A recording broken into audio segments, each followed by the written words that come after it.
So ayan mga gahe, magluluto tayo ng mga gahe ng kalabasa. Ayan, nahin natin ng mantika. Yun.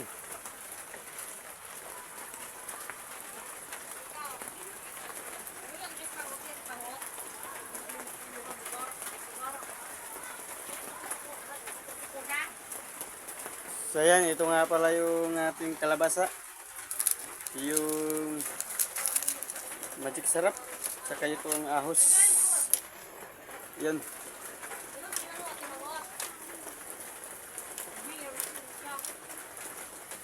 Dahil laging umuulan guys.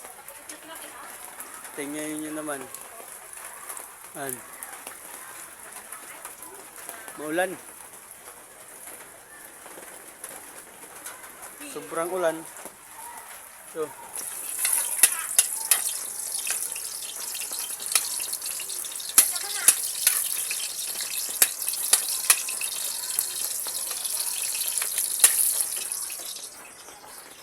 Luto tayo ng kalabasa. Yan. Kasi walang bintang isda.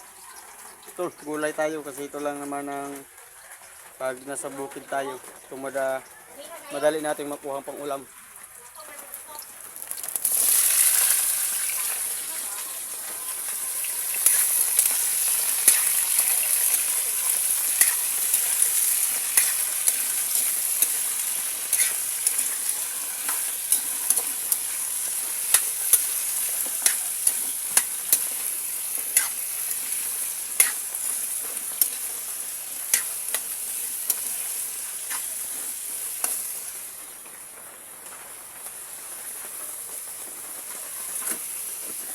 Takpan natin.